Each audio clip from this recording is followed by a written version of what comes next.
pwede tayo mag discussion sa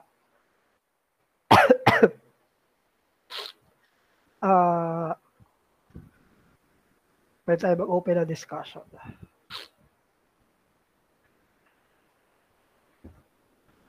Pwede tayo raise a hand or mag-chat sa comment section para sa mga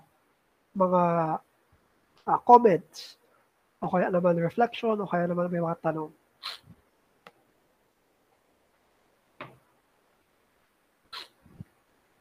Yan, welcome kay Mikey. Hello again. Nakasama natin si Mikey dati nung may morning yata. Morning na study. Sige.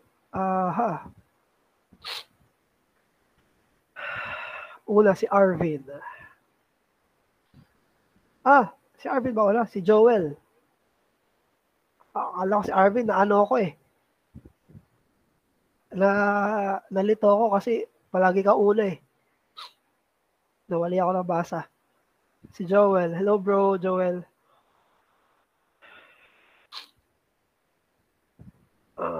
Kay Joel. Ayan. Oops.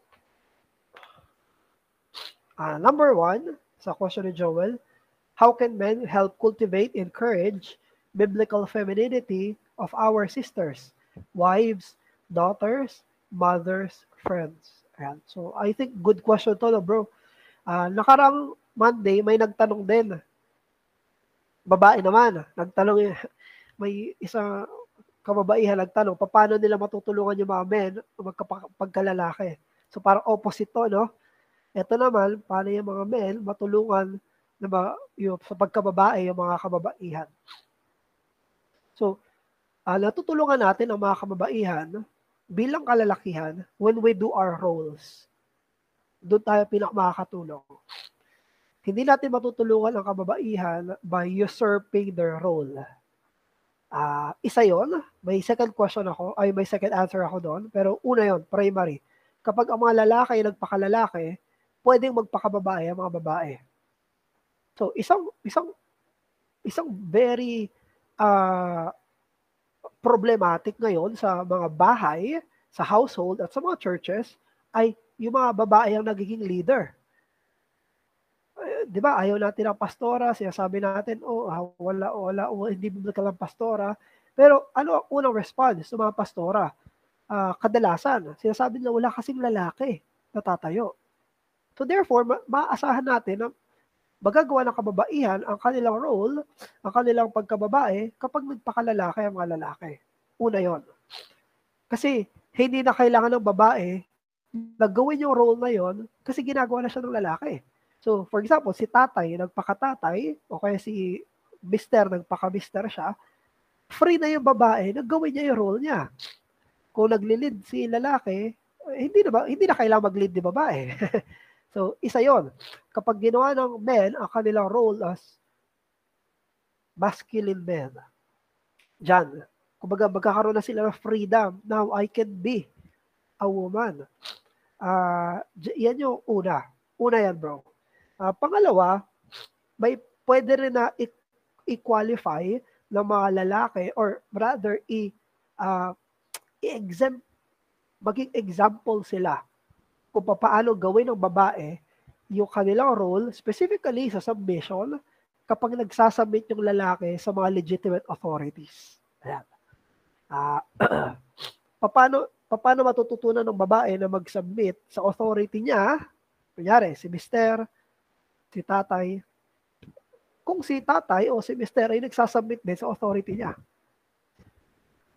Una, ang Diyos. Pangalawa, yung mga authority na mga tao. Kasi may exemplify yan ng mga lalaki.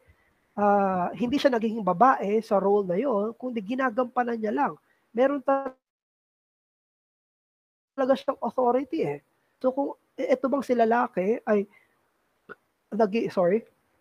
siya ay nagpapasakop sa mga tamang authority niya, natuturuan niya, na-exemplify niya sa kanyang wife, sa kanyang children, this is how you submit. Ganito mag-submit without being a woman. So I think dalawa yun, bro. Una, kapag naging lalaki ang lalaki,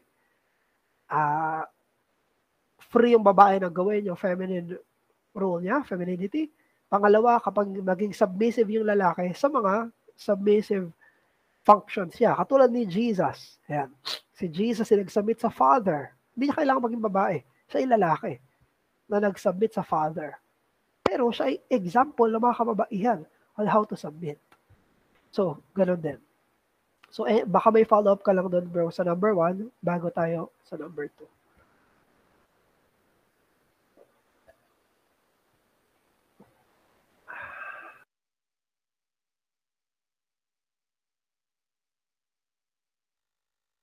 Ayun, follow-up na. So, number 2, ni Joel ay, generally, how do Christian adult men treat their mothers without undermining their authority as parent in a household? For households where there are no Christian fathers that are present or no father, adult men are present, younger teen brothers and younger and their adult sisters. Okay. Paano naman kung isa kang adult na lalaki, paano mo ititreat yung mother mo, may sense ng paglilid, nang hindi ina-undermine yung kanilang authority. Now, may magkaibang position dyan. Kasi ang lalaki ay, kung single pa siya, under siya ng authority ng kanya parents. Kung hindi na siya single, meron na siyang role, meron na siyang sariling household na i-rule. May sarili na siyang household na ililid. So, yun ang mga kalalakihan. So, I think sa first yan, adult Christian men na nasa sa loob ng bahay, paano nila ititreat yung mother nila? Of course, number 1, authority pa rin. Nasa poder ka pa ng iyong nanay. Kahit na ikaw ay adult, under ka pa rin authority. Under pa rin siya ng authority ng kanyang nanay. No, paano siya maglilid? Actually, magandang practice yan sa mga kalalakihan. Ililid niya, pwede siya mag-lead gently, pwede siya mag-lead dahil sa ganitong specific scenario, suggestively, pwede niyang gawin yon. Kumbaga, hindi niya pwedeng sigaw-sigawan ng nanay niya, hindi niya pwedeng utos-utusan lang nanay niya na parang under niya. Hindi ganon. So, ito ay may gentleness, ito ay merong carefulness na usapin kasi yan ay gagawin niya rin sa future. So, any follow-up doon, Joel, sa number 2? Ayun. Thank you, bro.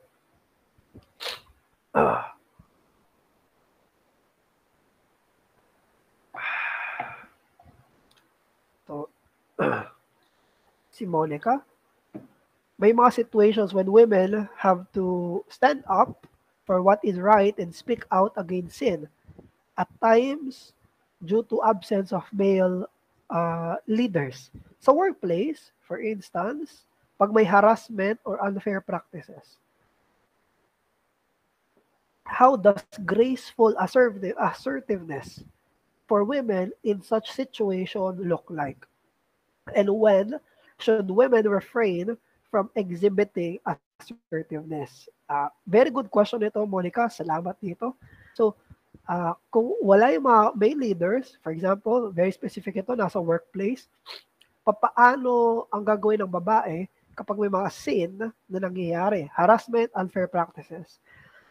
Ang mga kababaihan na hindi inutusan na manahimik kapag ganito yung mga nangyayari. Ito yung tamang pagkakataon at proper pagkakataon na dapat talaga mag-voice out ang mga kababaihan. Of course, ang normal na gagawin ay sa proper authorities. Kailangan silang maging assertive sa proper authorities na kailangan nila tong sabihin kung sino yung mga pwede lang kausapin, HR, superior, directly. Ang iiwasan ng mga kababaihan dito ay ay bara-bara na lang o kaya naman ay pananahimik. So, pwede yun, bara-bara na lang kung paano kung gustong gawin O kaya naman, pangalawa, ay manahimik na lang, hayaan mo na lang. Hindi tama yon.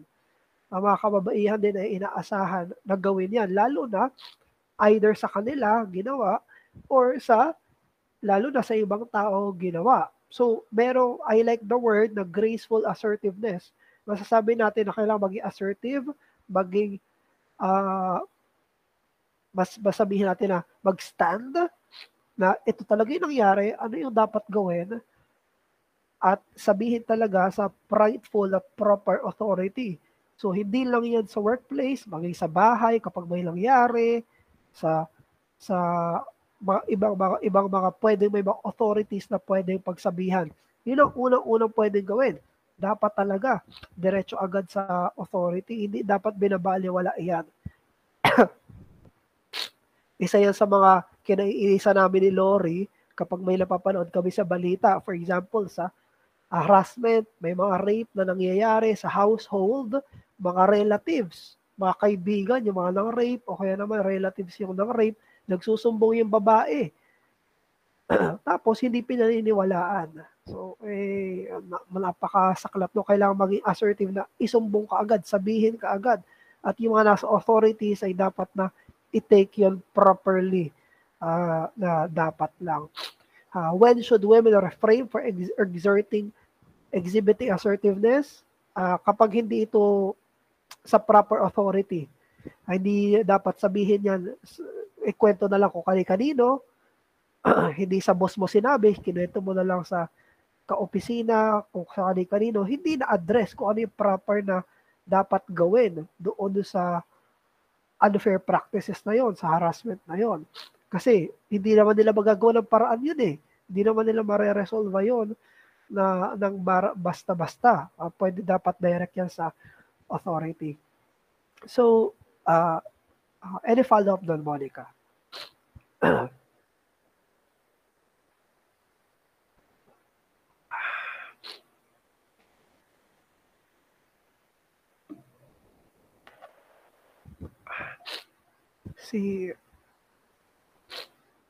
After si Monica. Ayan, kay Sol. Ayan. A question is, Sol, what concern po sa mga women who have strong personalities in all aspects? What are the advantages and disadvantages ng pagkakaroon ng strong personality sa mga women ito? So, thank you, Sol, sa question na to. Actually, na-address yan ni Deanne Davis dito sa article niya. Asa na nga ba yung ano? Buti na alala. Isa the article. At the article niya, pwede niyo pong basahin?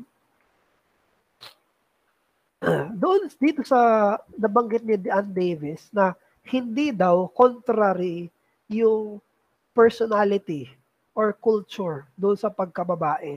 Kaya yung kinaklarify niya.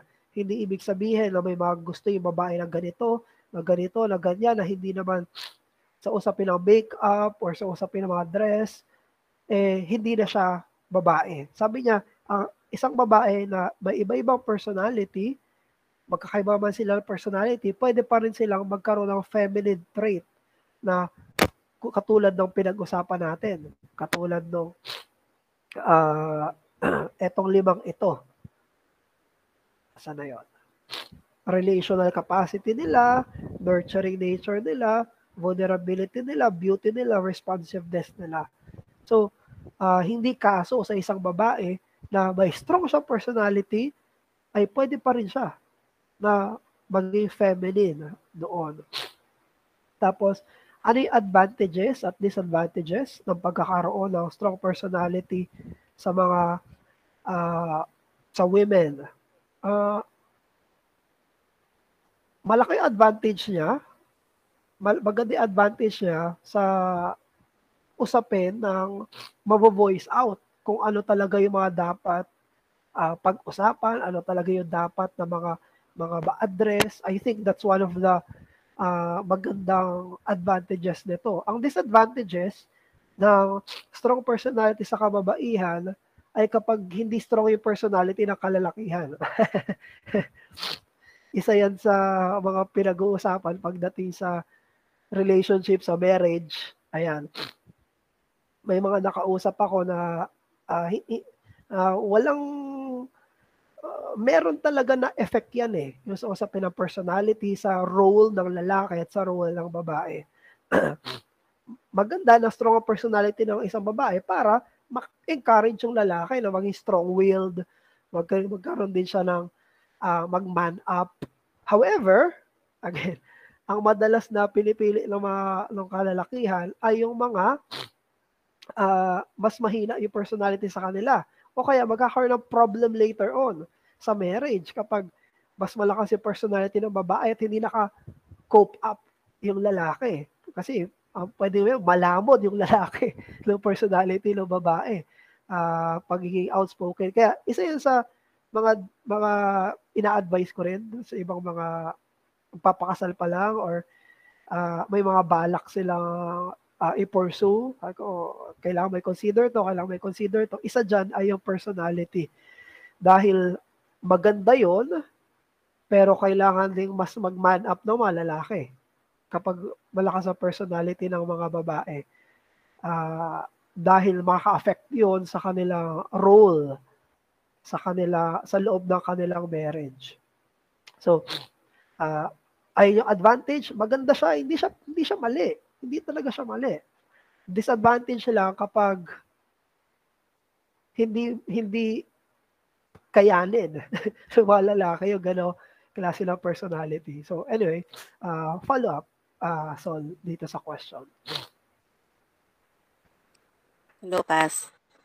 Ayan, sige. Ano na, sige, wala naman akong follow up dun sa question ko, pero meron akong bagong question. Kasi yung Oo. naabutan ko, yung about dun sa tawag dito, yung sa mas haba yung oras sa pagme-makeup kaysa sa pagbabasa ng Oo. Bible. So, I agree on that. I'm agree on that kasi talaga namang um, sabi nga ni Paul is our adorning jewel is not the outside appearance, but of course, what is the conduct of a woman. Pero Oo. additional ano lang dun, baga parang would dahil nasabi yun, nabanggit yun, would that hinder the woman to, kasi syempre, di naman natin maalis na as women, we have to really take care of our um, physical appearances.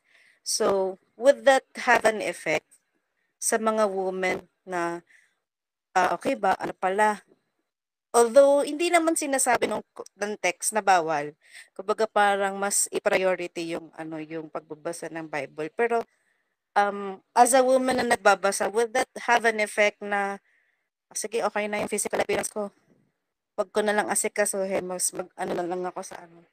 Would that have an effect, kumbaga sa isang woman, 'pag 'pag kunyari narinig niya yung context na yun?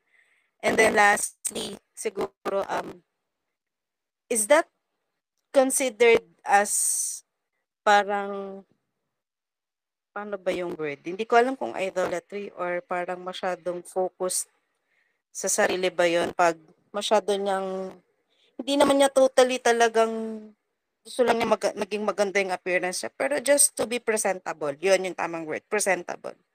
So, saan ba puwedeng maging underlying na masyado ng sumosobra yung pagiging presentable ng woman? Ayun po. Thank you, pass. Ayun, thank you, Sol. Maganda kasi na-clarify ni Dean Davis yon.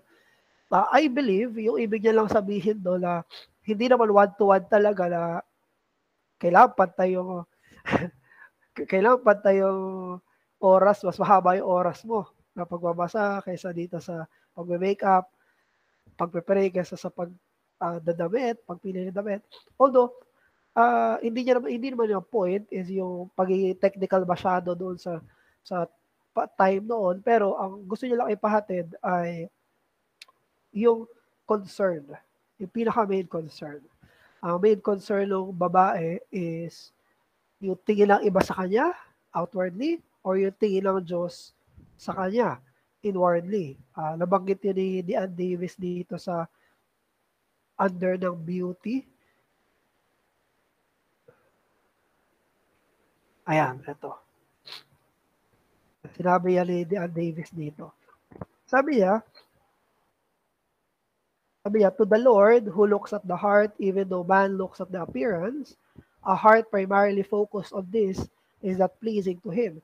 He cares about our inward beauty far more than about how our makeup looks. So, and then to follow na.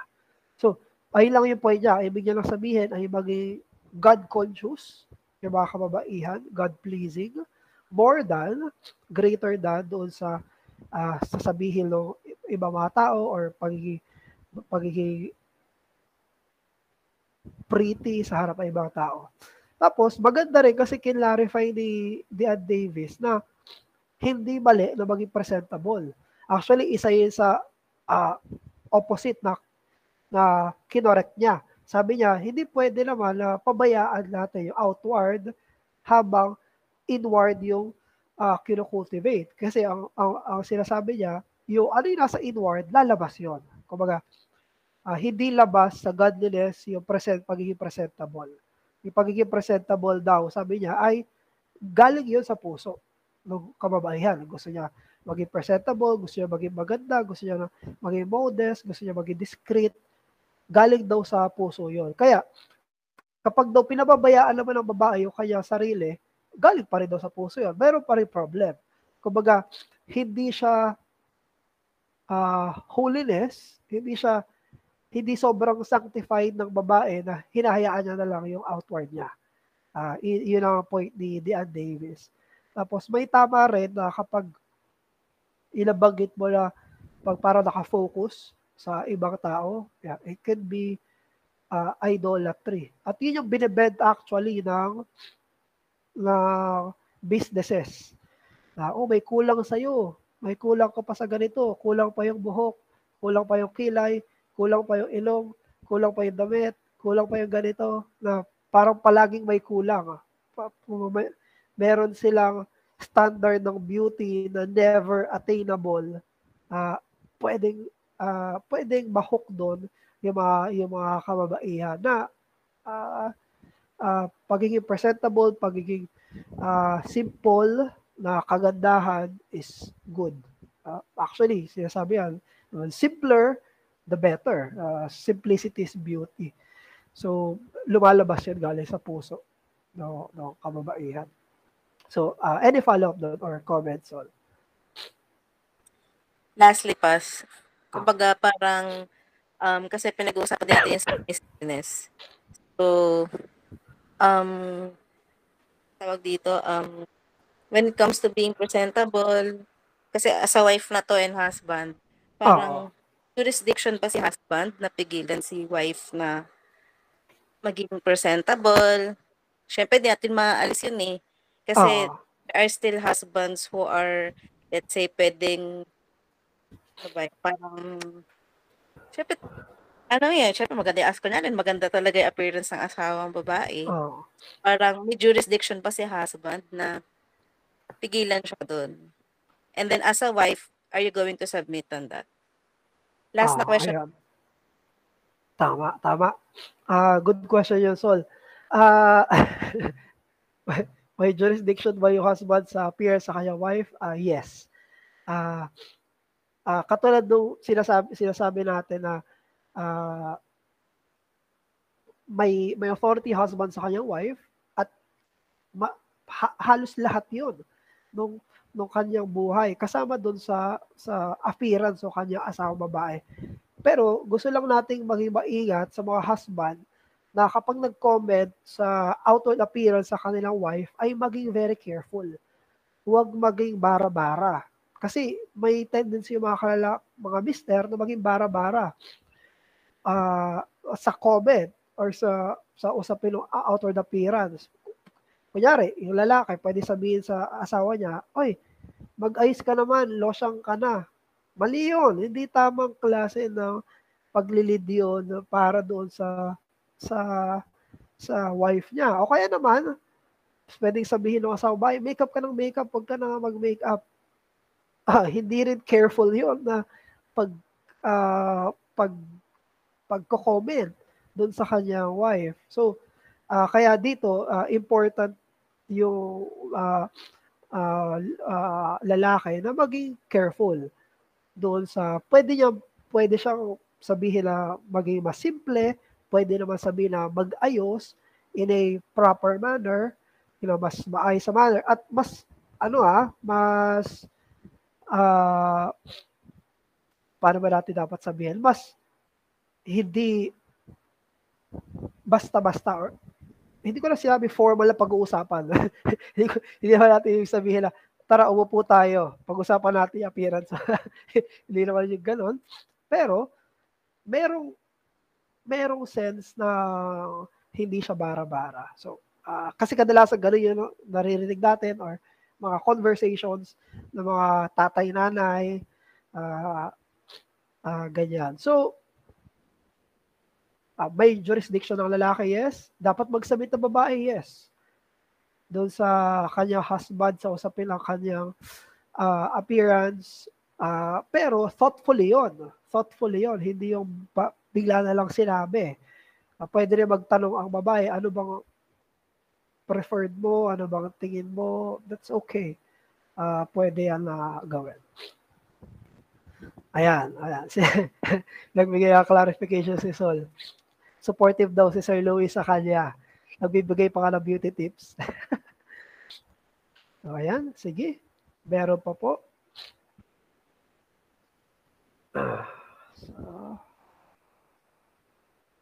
Ayan. Si Arvin. Go, Arvin. Go, Arvin.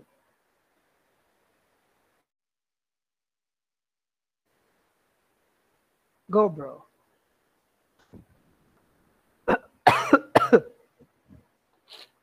Mag-open ka, bro. Aha. Nako. Hello. Clear ba pa? Ayan, okay. Ngayon, okay na. Okay pa. So, pass mo lang sa short reflection. Number 1, let me read na lang din. Exhort the female kids and female ladies to seek Christ and pursue biblical femininity for the glory of God in the benefit for their souls. Salamat din sa study pass kasi ngayon na-clear na. Kung may mga young kids, mga female kids din, malaga ituro na agad sila sa biblical femininity. At ganoon din sa mga adult ladies din na baguhan din sa faith. Dahil yun yung mga na-encounter ko pa yung mga baguhan sa faith, mga kids. So yun yung part, nakikita kong part ko bilang kalalakihan ng Diyos, bilang part ng iglesia, na ituro sila doon sa biblical femininity at pagtungo kay Kristo. Salamat dun, Pas. Salamat sa stud. Yung pangalawa naman, regarding sa feminine virtue, it does not revolve exclusively on external beauty. True beauty is found in a deep embrace and cultivation of the graces given by the Holy Spirit. And yun nga, based nga rin sa study pass, 5 kasi yung binigay, sa relational, nurturing, vulnerability, yun sa internal beauty, tsaka sa responsiveness. Mahalaga talaga na hindi tayo kumikilos na parang yung mundo, na ako na lang yung external, yun na yung impression. Parang yung external, yun na yung pinakamahalaga or pinaka-importante. Ang panawagan ng Ebanghelyo at panawagan ng Diyos, it's not just the external, but the love, joy, peace, patience, Galatians 5, kindness, goodness, faithfulness, gentleness, self-control. Hindi lang exclusive sa mga ladies, na kahit sa mga men din. Ito yung mga tunay na virtues na dapat talagang pahalagahan at napakahirap i-cultivate. Kaya, yung maganda yung sinasabi ni Davis na, tama ba? Or si Dian pala. Davis. Na hindi lang dapat nakafocus sa panglabas. Kasi panglabas kumukupas Pero itong mga graces ng Diyos, panindigan mo, laanan mo na mas madaming oras kaysa sa pagpapaganda sa labas mo. Hindi ka magkukulang. At garantiya ng Diyos yun na pagpapalain, bibiyayaan ka kung yun yung prioridad mo. Ganun din sa mga men, na huwag lang puro external, kundi yung internal din. Tingnan at pahalagahan yan dahil garantiya nga ng Diyos. Sa pagpapalain at magiging biyaya yun. So, yun lang naman yung sa mga reflections ko regarding that. So, siguro ang questions ko regarding, again, parang sa point din para ma-emphasize yun sa mga men. Paano matulungan yung ladies dito? Siguro isa itong question na maganda makatulong din. How can men biblically avoid idolizing external beauty? So, may tendency talaga majority of men, at ako rin, may guilty rin ako sa ganitong concern, na na-idolize talaga external beauty. So, yun yung unang question. Then, sa second question, parang nasagot naman din, pero maganda na ma-emphasize din. What are we to do when encountering women who have a greater degree of assertiveness? Parang dito ako kinokopis yung term Pag sinabi kasing strong personality, ano ba talaga? usapin ng assertiveness, submission eh. Para sa ganung dynamic ko nakikita. So yun, pas. Salamat sa yun. Ayun, sige. Thank you bro ulit sa mga reflection.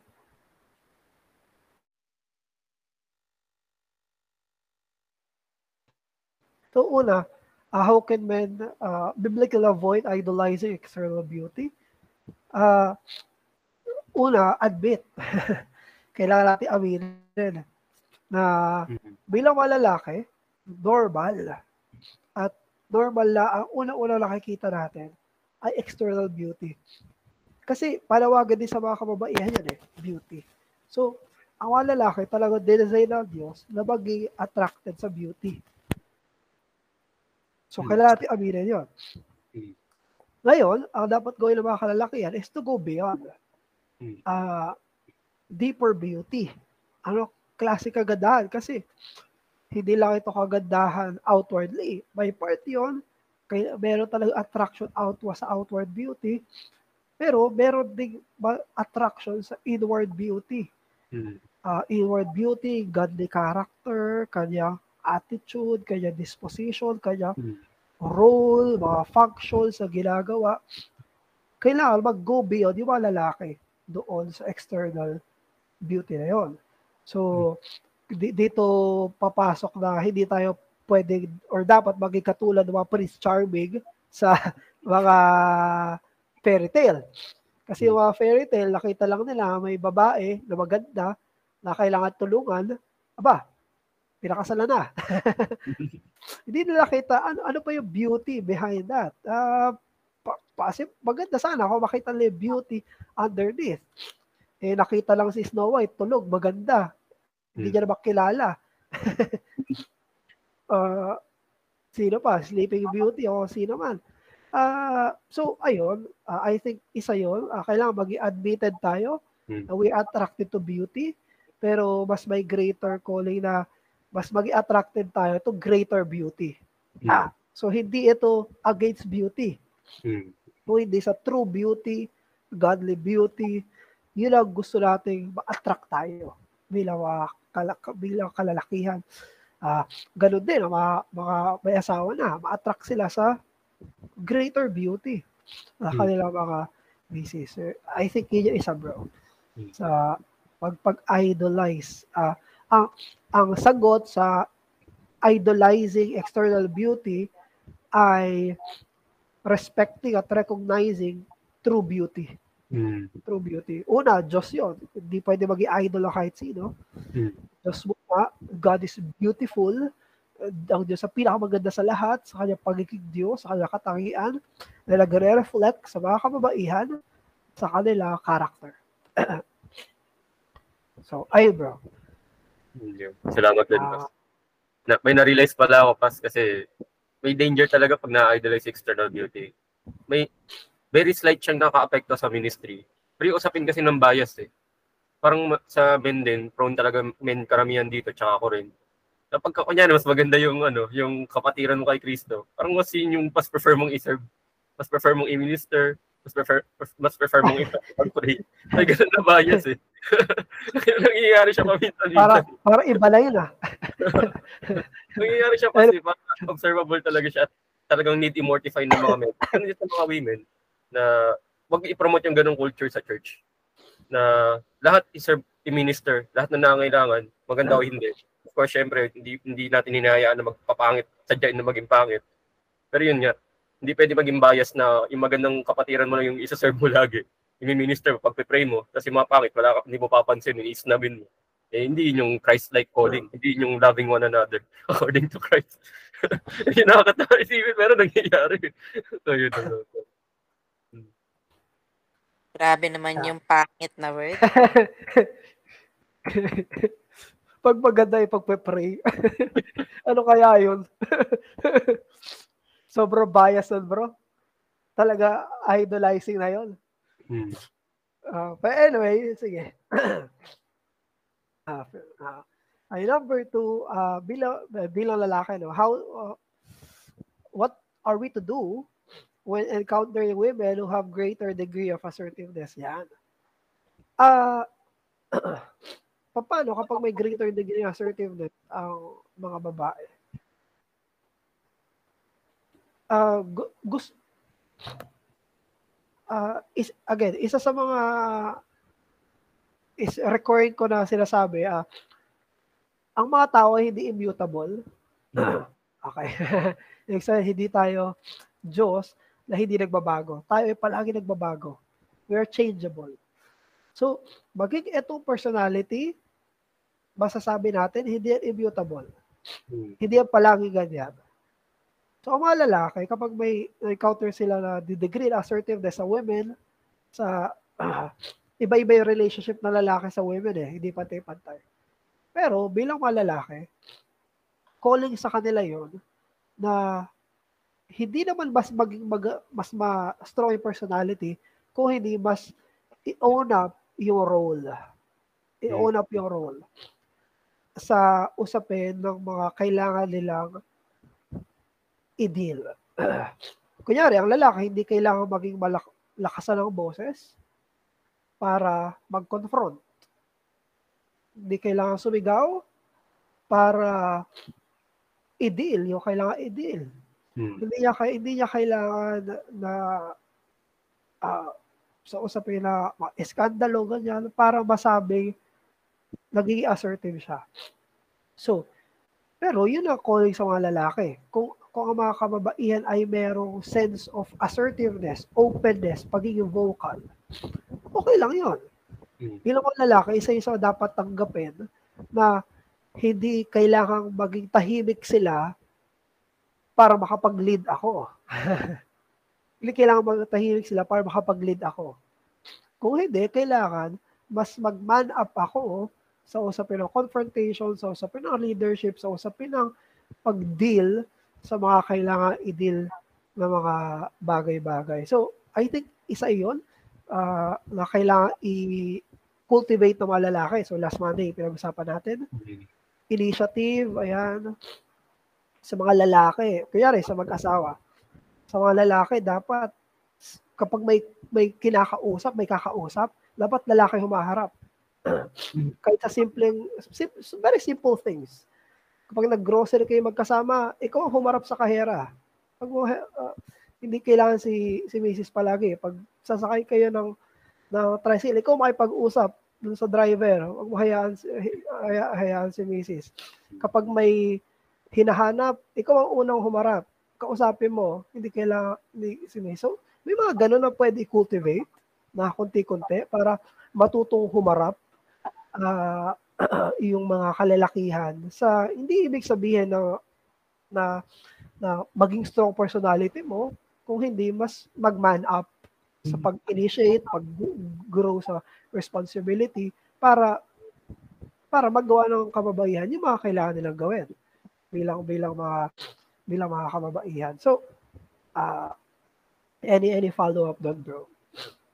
Salamat din, Pas. Maganda rin ma-realize na two sides talaga eh. For the men, expected talaga may assertiveness, mag-man up, mag-lead, mag-initiate, magkakaroon ng initiative, responsible, ika ngayon yung term. At sa women, mapapansin ko rin kasi na kaya nag-elevate yung level of assertiveness nila, yung pagiging strong personality nila. Dahil sa kakulangan nga ng nag-lead. And yun yung adjustment talaga both sides. Na yes, sa women, nag-adjust sila na hindi sila laging nasa tok-tok na level ng assertiveness. Kundi pag kami nag-lead na, may responsible na, nagsasubmit talaga.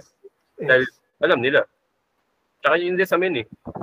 Gusto mo pa na laging assertive yung na-encounter mo kasi ikaw incompetent at ayaw mo mag-build up ng responsibility. Yun yung challenge. At need mo mortify na kasalanan. Tatamaran. At sa ladies naman, yung pag mo mortify din ng pride sa ego nila na parang nagiging weakness yung submission, yung biblical submission. Ikaw nga nila, grasya pa ng Diyos yun. So yun, salamat pa sa reminders nga na yun, sa mga paral na yun. Talaga i-deal siya, hindi sa labas ng scripture, hindi sa kalagitnaan talaga ng scripture. Yes, tama. Sige, salamat pa. Ilang naman. Thank you doon, bro. Good question yun para mapag-usapan yan. Si Ralph Kervin. May question po ako sa kinalaman sa parenting. Sige, after nun, yung nag-raise ang hand, after neto ni, after ni Kervin. May question po ako, may kinalaman po sa parenting, especially sa role ng mga kababaihan. Kung meron po ba akong mother na Christian, pwede po ba niya akong turuan sa biblical masculinity at encourage sa magpakalalaki? Ayan. Kung halimbawa po ay busy minsan sa work ang tatay or pumanaw agad yung father. Ayan. Thank you, Ralph. Magandang question to. Papaano or pwede bang turuan ng isang nanay, babae siya, na magpakalalaki ang kanyang anak na lalaki? Biblical masculinity. Ang answer doon ay yes. However, very vital ang tatay. Kasi ang tatay ang marunong experientially kung paano maging lalaki. So, siya ang marunong eh. Kaya sabi nga ni Doug Wilson sa mga books niya, kailangan ang mga nanay daw ay nagtatanong sa mga tatay tungkol sa kanilang anak na lalaki. Kasi ang mga tatay, alam nila kung paano maging batang lalaki. Naranasan nila, alam nila kung paano maging malikot, makulit na batang lalaki. Alam ng nanay kung paano maging batang babae. Kumbaga, kaya kailangan nila ng conversation doon. Kasi ang normally ina-expect ng nanay sa kanyang anak ay kung paano siya dati bilang isang batang babae. So, kaya kailangan dito ng role ng lalaki. However, again, sa situation ni Ralph ay paano kung wala si tatay? Pwede ba gawin ni nanay? Yes, exactly. Pwede. Pero kailangan maging biblically informed si nanay kung paano magpakalalaki ang lalaki. Kaya ang mga lalaki na trained or lumaki sa nanay, madalas ay feminine. Madalas yung mga feminine traits ang nakukuha nila. Bakit? Kasi hindi naman maaalis ng nanay na siya ay nanay na ganun ang gagawin niya. Pero yun ang nakikita, yun ang magagaya niya, yun ang matitrain sa kanya. Kaya mas madalas feminine ang lalaki na nanay lang ang na nagpalaki. Mapapansin yan. Kaya kailangan ng mga tatay. Ngayon, ang mga nanay naman, ay kailangan maging biblically informed. Meron silang against sa kanilang sarili na kailangan nilang mangyari. Kunyari, bilanggit natin kanina, nurture. Ang tinatakbuhan kapag may sakit, may problema, may gustong pakinggan, si nanay, punta ka doon. Pero pag may gusto kang resolbahin, may problema kang gustong masolve, kay tatay ka pupunta. May pinagkaiba, no? So, pero si nanay, paano niya i-cultivate yun? Doon pupunta yung challenge. Si nanay, mag-cultivate din sa anak niya na kapag nadapa yung anak niya, tumayo ka. Pwede ka umiyak, pero tumayo ka, maglaro ka ulit. So, may mga ganong cases. Kasi, yun ang masculine. Masculinity na kailangan i-cultivate. Bilang isang nanay, ang gustong gawin, halika dito, anong gusto mo, tahan na.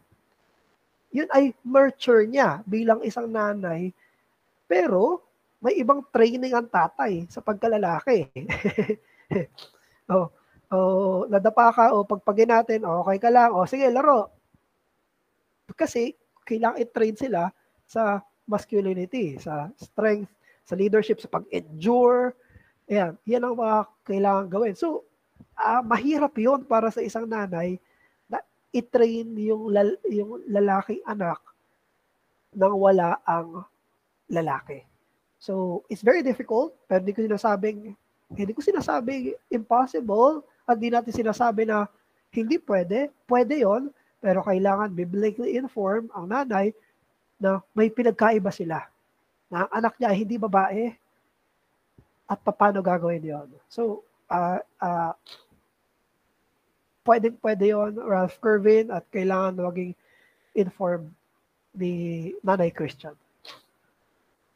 Baka may follow-up ka doon, Ralph.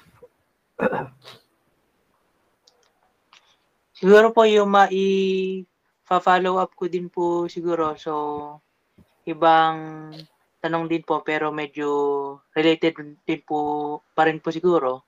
So, ang maitatanong ko po is kung bilang kalalakihan po ba is pwede rin po ba tayo na humingi po ng mga advices po mula po dun sa mga elderly woman po sa church. Halimbawa po ako ay mayroon po na nililigawan po na believer po, ganun po. Yun. Thank you, Ralph. So, ang normally na tinuturo sa scripture, for example, sa Titus chapter 2, ang normal na setup, yung mga younger women ay tuturuan ng mga older women. Ang mga younger men ay i-disciple at tuturuan ng mga older men.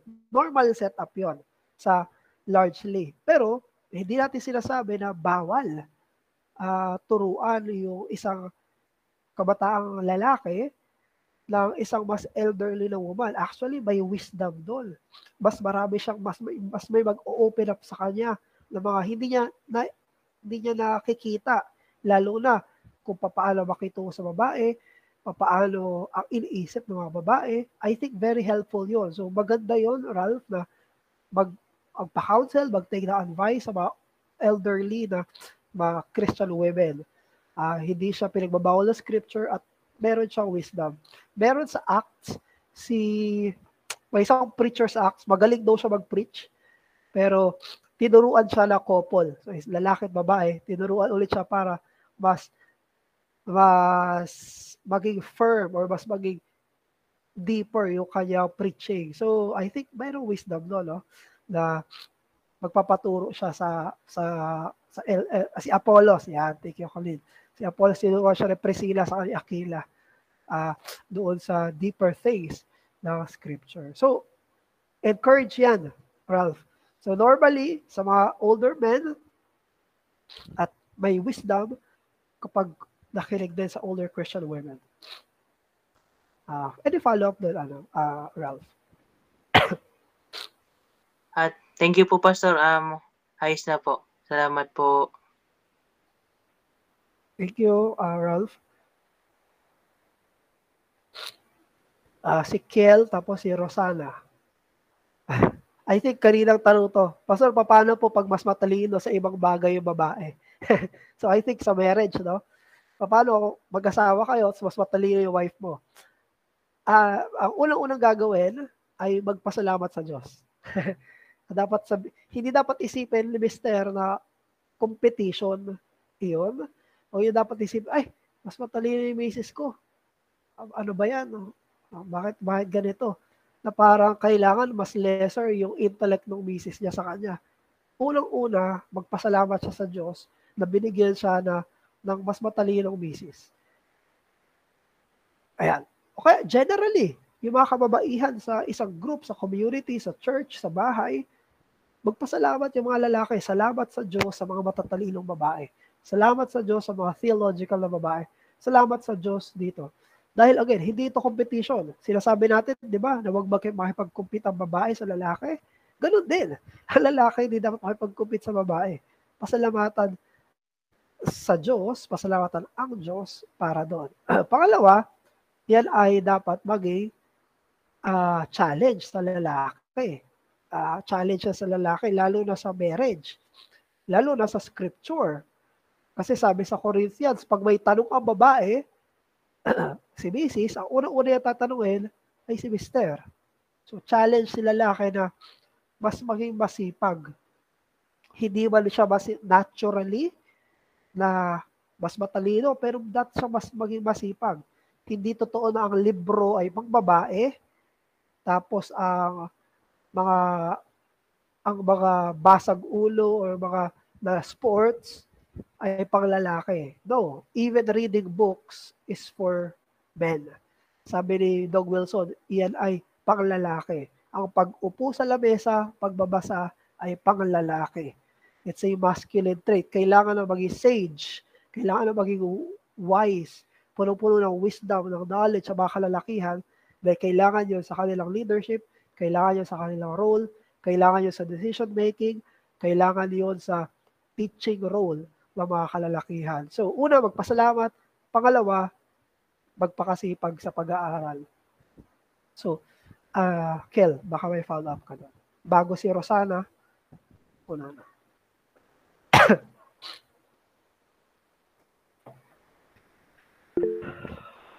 Ano po ba si Kel?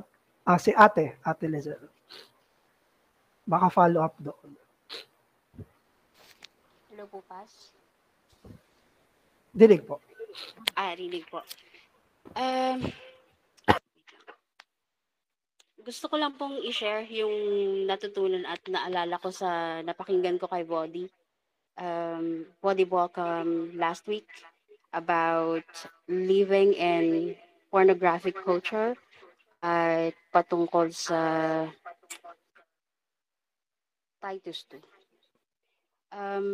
Gusto ko rin maging maingat dahil sensitive yung topic na to at may iba't iba tayong opinion sa usapin na to.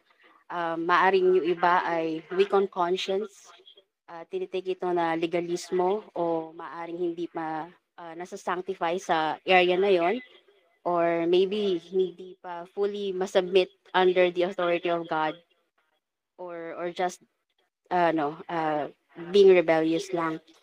Nag-agree po ako dun sa part na ang beauty ay hindi lamang panlabas, pero ito ay panloob din na hindi na pwede natin ipakita na modest tayo panlabas pero sa panloob ay hindi at hindi rin naman ang kabaligtaran. Kung ano rin ang estado ng puso natin ay nakikita on how we carry and present our beauty. So, dun sa na-note ko na living in a pornographic culture, narinig ko yung sarili ko sa echo. Nag-echo po, Pas? Sige, kanina ate, nag-echo. Sige po. Ayan, Sa, medyo mas better na. better na po. Okay. Sabi ni Vodi, we live in a pornographic culture. We live even to the degree of accepting them. Uh, we no longer bothered by them. We must repent by our lack of sensitivity to those everyday examples of pornography that are around us. If we present ourselves this way, it's just sad about our dignity as an image of God and only means that we embrace the destruction of our dignity. We embrace that it is okay to use another human being to gratify the sinful natures of our cultures and ourselves. Women must present themselves with dignity and not in a pornographic way. Time na live to the degree of accepting them, and we are no longer bothered by them. Uh, Even yung lack of sensitivity sa mga bagay na to ay kailangan ding i-repent ko pala. Kasi meron nagiging kaisipan na okay, it's just yan na yun eh.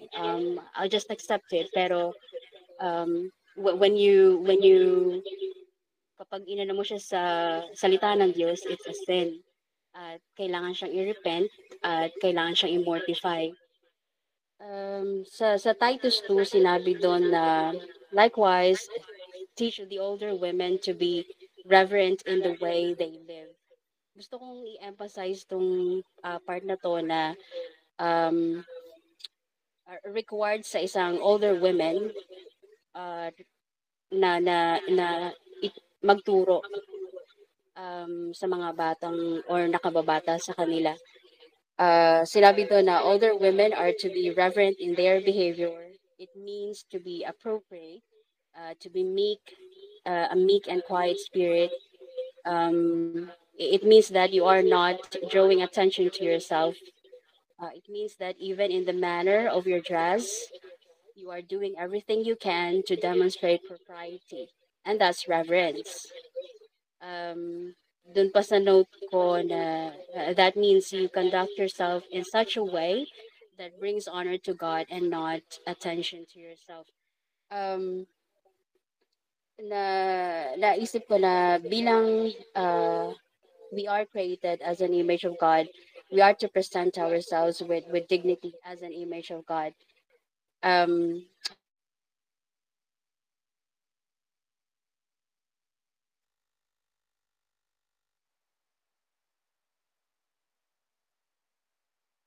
or express ourselves and our beauty. So ang question ko po pas ay ako bilang may asawa, paano kung I have this struggle na to dress na hindi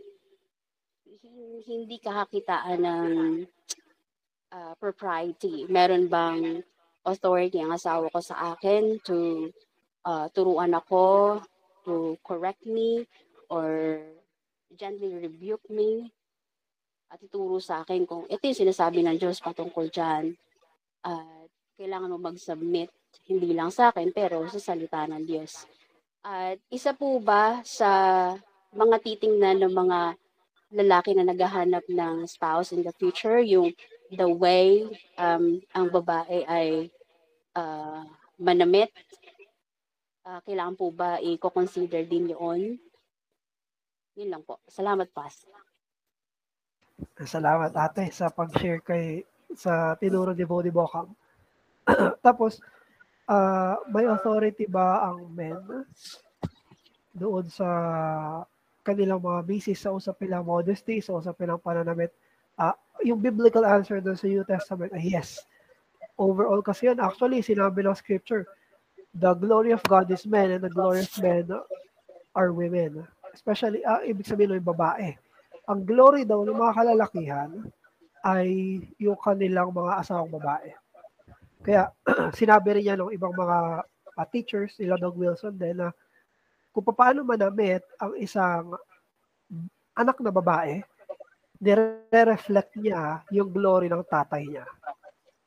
Kaya kahihiyan ng tatay kapag immodest, kapag lascivious, yung kanya anak na babae. Yun yung palang pinag-uusapan sa West ngayon eh. Kapag merong mga nasa OnlyFans, nasa pornography, ang unang tanong, do you have good relationship with your father? May magandang relasyon ka ba sa tatay mo? Kasi hindi, wala. Kaya hindi nila nire-reflect yung glory ng kanilang father. Dahil hindi sila tinuruan. Actually, walang proper authority. Ganon din sa Mr. at Mrs. Kapag naging lascivious or nagkaroon ng talagang observable na immodesty, ibig sabihin, hindi nagagawa actually ng mister yung kanyang misis, ng mister yung pagtuturo ng tama at pag marriage ng tama, kaya nagkakaganon. Nagkakaroon ng ganitong usapan. Kaya pag tinanong na may authority ba ang mister sa kanyang misis sa usapin ng pagpananamit, yes, exactly. Meron talaga at alam nilang pareho yon. Alam ng misis yon kapag nanamit siya na hindi lang sarili niya iniisip niya, kung hindi yun nire-represent niya. Nire-represent niya ay kanyang husband. So, ayun po yung isa ate. So, definitely, pwede at hindi nga lang pwede, dapat talaga. At natural yon para sa mga mag-asawang lalaki at babae. Sa mga single men naman, dapat ba nilang tignan yung pananamit ng mga babae sa pag-consider nila? Definitely, yes. Connected to sa tanong ni Arvin. Kasi yung idolizing external beauty. Dahil ngayon lalaki, panlabas yung mga una at primary na nakikita, kaya dapat matrain yung mga lalaki na tumingin sa deeper beauty kaysa dun sa panlabas. Kasi merong beauty dun eh. Kaya lang, immodest na hindi na tama. Hindi na, ganun yung sin eh. Ganun yung temptation eh. May pang-allure siya na beauty, pero ang underneath niya ay unholiness. Kaya dapat hindi mahook doon yung mga lalaki. Doon nagbibigay ang Proverbs na warning. Sinasabi, lumayo ka sa adulterous woman. Kasi may allure yun. May allure yung ganon. Kaya ang mga lalaki dapat mag-go beyond doon sa external ng mga allurement. Ayun. At kailangan nilang tignan ay yung beauty na lumalabas doon sa modesty ng mga kababaihan na ma-observe nila. So, ayun po ate, baka may follow.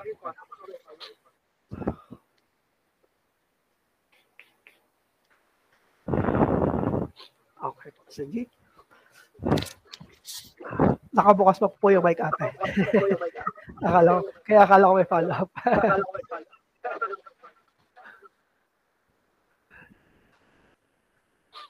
Ayan, sige.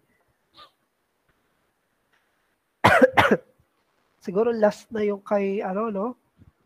Time check, 11:40. Last kay Rosana. Yung kay Rosana Konanan ay, yung pinakamahirap pa yung, last. Kasi mayroong usapin sa 1 Corinthians 11 about head covering. Sinabi ni Apostle Paul na yung mga babae daw ay kailangan may head covering sa church. So, familiar ako dito sa discussion na to, Rosana. So, ang usapin ba lang head covering, yung utos na magkaroon ng head covering. Mapansin nyo, di ba, sa mga Muslim, meron silang head covering. So, meron din kinalaman ito doon. So, sa mga Christians, in-interpret ba natin yung head covering ay applicable sa mga kababaihan ngayon? So, may dalawang position dyan. Nabanggit din ni Rosana na cultural yon sa panahon nila na kapag wala kang head covering, ibig sabihin sila ay prostitute. So, ibig sabihin na sila ay ganong babae. So, may mga ganong klase argument. Pero, may mga sinabi rin dito, katulad sinabi ni Rosana sa verse 8 at 9, na rooted siya sa creation. So, hindi ako magsasabi na position ko kaagad-agad dahil kailangan ko pa siya aralin. Pero, pwede natin siyang pag-aralan deeply. Pwede pa natin tignan yung iba't ibang mga arguments pro and against doon sa head covering na yun. So, hindi ako makakasagot na diretso dyan, Rosana. Pero ang common na ngayon na ginagawa natin ay interpretation ay yung cultural siya. Pero worth noting, yung sinabi mo na may rooted siya sa creation. So, kailangan siya pag-aralan, kailangan pa natin siya saliksikin. Salamat doon sa question, Rosana, para maging familiar din yung iba na mayroong ganitong klase ng argument, no? At text sa Bible. Salamat po.